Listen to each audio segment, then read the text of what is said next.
Un conseil, madame, un conseil, monsieur, mangez. Y'en a qui prennent un petit coup, moi je mange. Y a-t-il un pilote dans l'assiette ? Y'en a qui lèchent les vitrines, moi je mange.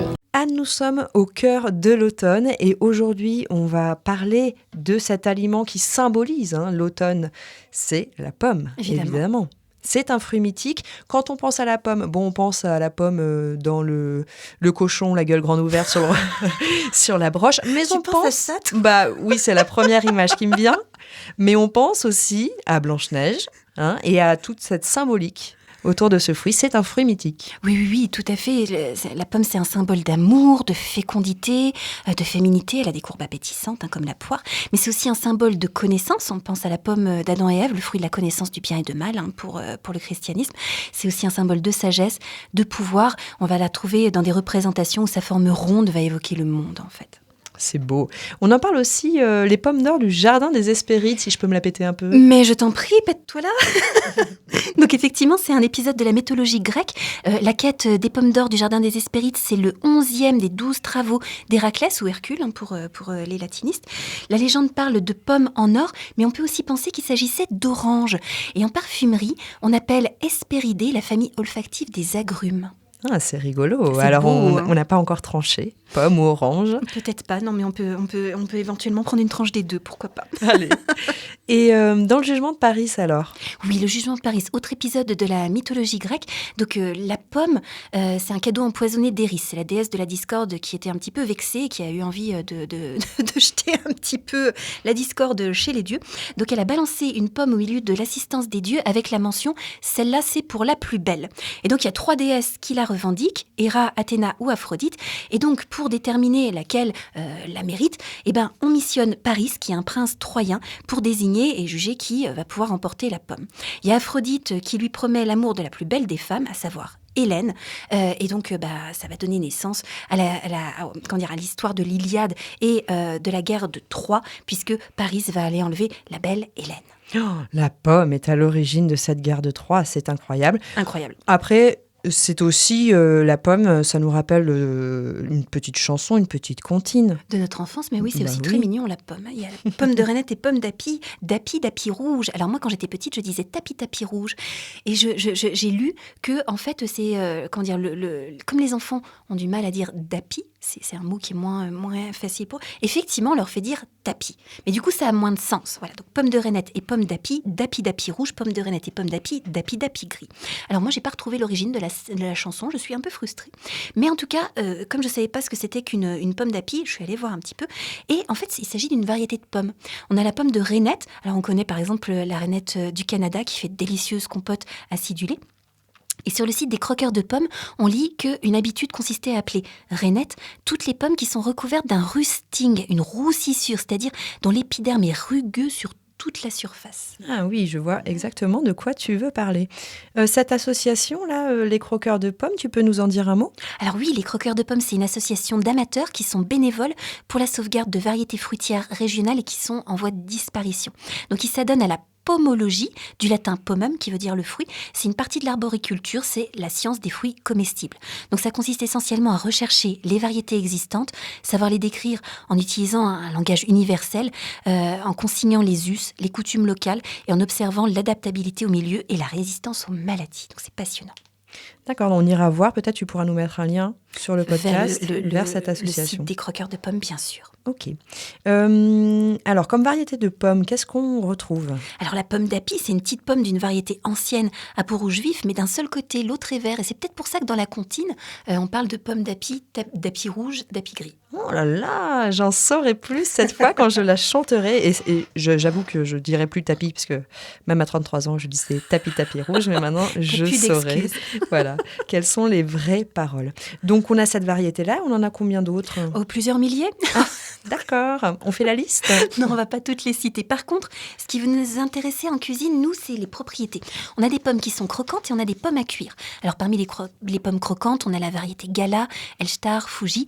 Parmi les pommes à cuire, on a des pommes à cuire qui fondent, comme la belle de Boskop, la jaune à Gold, la reine grise du Canada. Et on a des pommes qui peuvent se cuire, mais qui tiennent mieux à la cuisson, comme Elstar, Ariane, ou même la Golden. La Golden, elle se cuit très bien. On peut en faire des bonnes compotes. Alors, on s'intéresse à la texture et puis on va s'intéresser aussi à la saveur de la pomme. Parce qu'on a des pommes parfumées, comme la reine des rainettes, la Braeburn, l'Ariane. Et puis on a des pommes bien acides, comme la rainette grise du Canada, la Granny Smith ou la Boss Coupe. Et donc, sachant ça, on va choisir la pomme en fonction du résultat qu'on veut obtenir, évidemment. Je ne savais pas qu'on pouvait faire tous ces choix. La prochaine fois que je ferai une tarte aux pommes, je me poserai cette question. Eh bien oui, quoi parce que ferais-je ma tarte aux pommes? Du coup, tu peux jouer avec la saveur. oui. Ta tarte aux pommes, tu peux y mettre un soupçon d'acidulé, tu peux la faire vraiment uniquement douce, Je très pourrais faire parfumée. ça par rangée, tu vois. On commence carrément. par l'acidulé. Tu vas t'amuser, ma Charlotte. Est-ce que, comme l'oignon dont on a parlé la semaine dernière, les pommes ont des super pouvoirs? Oh que oui, c'est un fruit très vertueux. Elle est, entre autres, parce qu'on ne va pas tout citer, mais elle est rafraîchissante, elle est digestive, c'est un antiseptique intestinal, elle est aussi laxative, elle est tonique en cas de fatigue.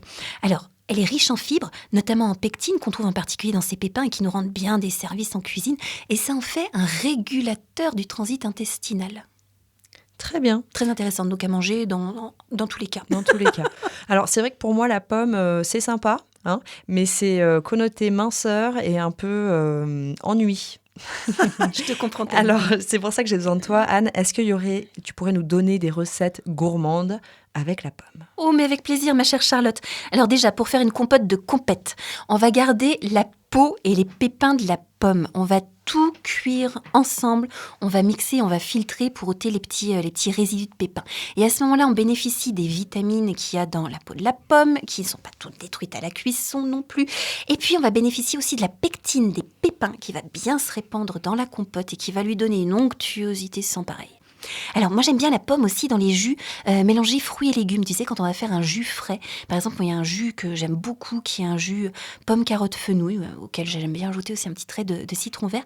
Et la pomme, elle est très pratique dans les jus de légumes parce qu'elle apporte déjà beaucoup de jus, parce que les légumes n'en ont pas forcément beaucoup. Ils sont pas forcément aussi riches en eau que les fruits. Donc du coup, ça permet de faire du volume, d'adoucir aussi certains légumes qui peuvent être un petit peu costauds. Le fenouil, ça a tendance à être plutôt parfumé. Donc ça apporte un joli équilibre. Donc je l'aime bien dans les jus. On peut aussi la faire sécher, la pomme, tu sais, on la taille en rondelles. On peut la tendre après des fils, etc. C'est très décoratif à la maison à l'automne. Et puis on va la grignoter comme on grignote les raisins ou les abricots secs par la suite. C'est vrai que c'est très bon. On peut la faire très très très gourmande. Oui, tout à fait, on peut faire des pommes d'amour. Comment on fait une pomme d'amour? Alors la pomme d'amour, on va tout simplement tremper la pomme dans du caramel. C'est une petite douceur qui a été créée au début du XXe siècle par un confiseur américain que moi j'apprécie vraiment particulièrement beaucoup. Et si j'ai un conseil à vous donner, le plus difficile pour la réussite de la pomme d'amour, c'est d'avoir le bâtonnet qui casse pas au moment où on met la grosse pomme au bout pour la tremper dans le caramel. Donc il faut un bâtonnet très solide ou des petites pommes toutes menues. Très bien, on prend acte du conseil. La pomme, c'est quand même son grand standard, c'est la tarte aux pommes. Non mais évidemment, la tarte aux pommes. Alors, et je suppose qu'il y en a plusieurs sortes de tarte aux pommes. Oh que oui, alors le plus souvent, les pommes sont posées sur un fond de pâte brisée ou de pâte feuilletée, mais on va trouver plein de variantes, et notamment des variantes régionales. Alors moi, je suis originaire de Lorraine, je connais plutôt la tarte alsacienne, avec des pommes qui sont coupées en tranches, qui vont être abondamment saupoudrées de sucre et de cannelle. On les pose sur leur fond de pâte, on fait pré-cuire, et puis on prépare une migaine. En Lorraine, on dit migaine, c'est très laid. Ça veut dire en fait l'appareil, le mélange d'œufs, de lait, de crème, de sucre, qu'on va verser par-dessus. On va finir la cuisson 10 minutes et on va la servir tiède. Voilà. Donc ça, c'est la version alsacienne. Et de l'autre côté de l'Hexagone, on a une tarte aux pommes qui fait concurrence. Mais tout à fait, on a la normande aussi. Alors la normande, la moitié des pommes, on va les réduire en compote. L'autre moitié, en gros morceaux qu'on va faire macérer dans le calvados avec du sucre. Il va y avoir une pré-cuisson de la tarte, donc la pâte, la couche de compote, les pommes qui sont marinées par-dessus. Et puis ensuite, on va verser un appareil de crème fraîche, cette fois, de jaune d'œuf, de poudre d'amande, de sucre, avec plus ou moins du calvados. Ouais. Évidemment. Donc le calvados, il revient régulièrement. Il revient, oui, tout à fait. On en a déjà parlé dans la recette de Charlotte aux pommes automnales de notre précédente chronique. Voilà, c'est ça. Et la bourguignonne, ça existe ça? Mais oui, ça existe. Figure-toi, la tarte aux pommes bourguignonne ou berrichonne d'ailleurs, elles se ressemblent. Les pommes, là, cette fois, elles sont pelées, émincées, mincérées dans de l'eau de vie, du marc de raisin ou du cognac. Décidément. C'est bien gourmand. Exactement. Un peu plus chaud, plus provençal. Alors justement, la tarte aux pommes provençale. Donc là, on n'a que des pommes sur une fine croûte de pâte à l'huile d'olive. Évidemment, elles sont légèrement saupoudrées de sucre avant la cuisson. Et puis, elles sont parsemées de gelée de pommes à la sortie du four. Alors, si moi, j'ai été élevée à la tarte aux pommes plutôt alsacienne, aujourd'hui, mon foie accorde sa préférence à la provençale. Très bien. Et la reine de la tarte aux pommes, pour moi, en tout cas, c'est la tarte tatin.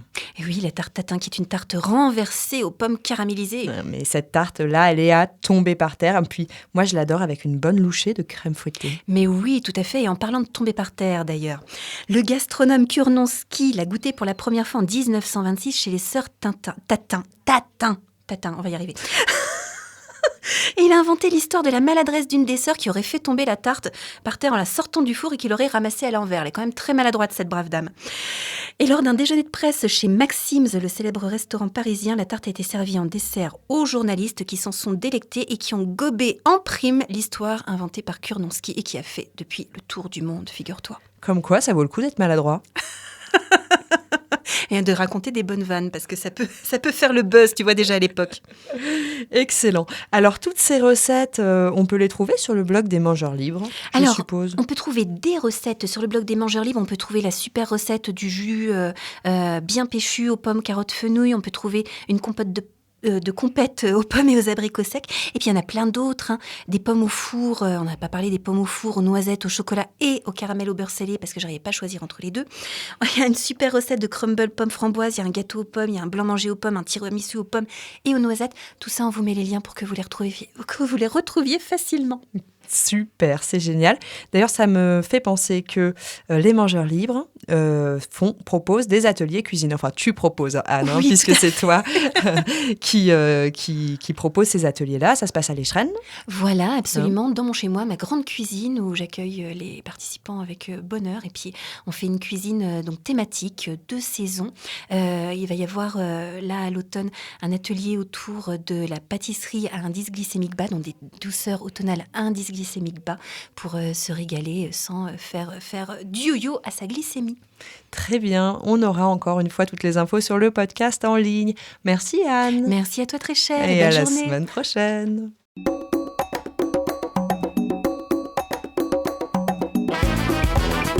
Cette chronique vous a plu ?